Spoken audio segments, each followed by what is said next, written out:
I'm sure most of you know what littering is and have friends, family, or acquaintances that do so, or you do it yourself. Have you ever stopped to think before throwing that tiny piece of gum wrapper on the ground what harmful effects it could have? Or how anybody who saw you do it think badly of you now?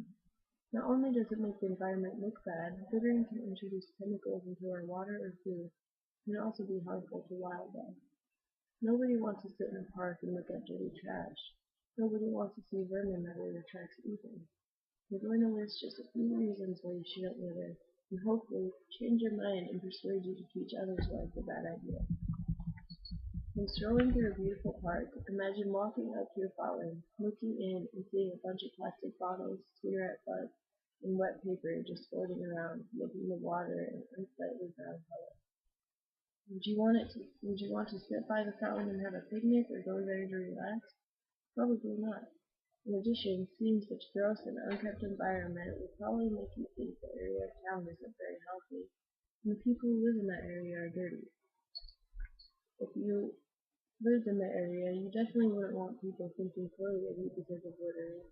Not only does littering make you and the environment look bad, trash is dirty, of course, and whenever there's a lot of trash, there's bacteria and vermin. Not only can you get sick from the bacteria, but rats can carry many different diseases, including rabies, salmonella, and even the bubonic plague. Broken glass and other sharp items can be very dangerous as well. So, of course, because of these hazards, the government must hire people to clean up the mess. Regardless of whether you litter or not, it's your taxes that are being used to clean up, and they could definitely be used for much better reasons. Another good reason not to litter is because it destroys the environment. One example of a huge impact that litter has on the environment is the Great Pacific Garbage Patch. This is a patch of garbage that floats in the Pacific Ocean between Hawaii and California, and according to Discover magazine, can cover an area twice the size of Britain, and at times be a depth of up to 100 feet, if not deeper. That is a lot of trash floating around in the ocean. The trash consists of pretty much anything you can imagine, from bottles, fish nets, clothing, lighters, etc. Just because you don't live on the coast doesn't mean you're not contributing to this litter either. It travels through rivers all over the world and has been known to travel all the way to the ocean from Iowa.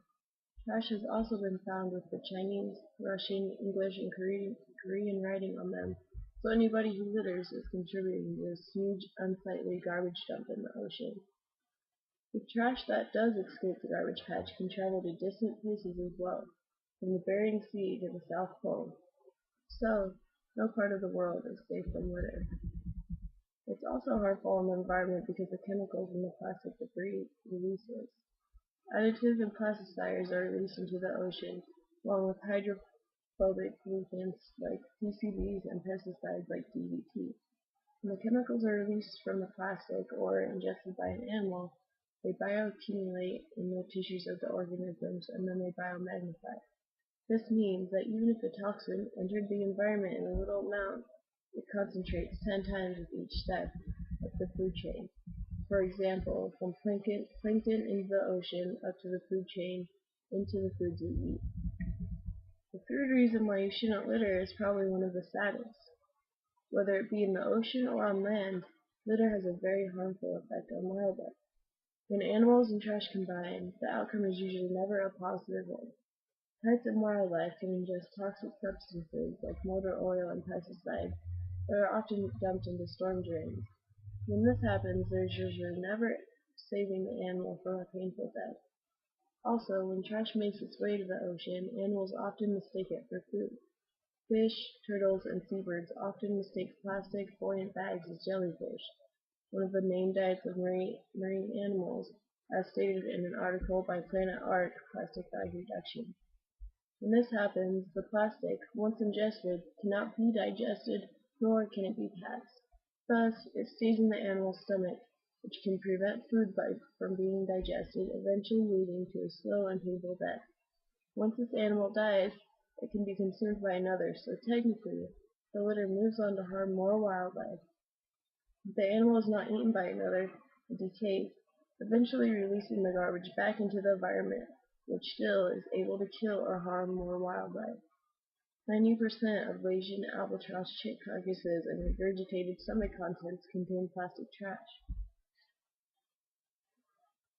Here is a deceased bird with a bunch of different trash and plastics in its stomach. According to the Chintamani Wildlife, fishing line also accounts for more than 36% of all total incidents concerning death and injured wildlife.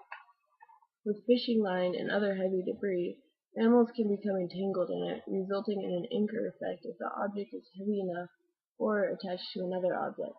When this happens, an animal cannot move to find food, or if in water, the animal is dragged underwater where it eventually drowns and dies.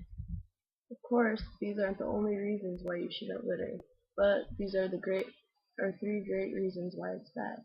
Next time you need to throw a piece of garbage away, remember that it is worth a little extra time to wait for a garbage can or dumpster. Also, when you see a friend or family member littering, it won't hurt to let them know some of what you have just learned.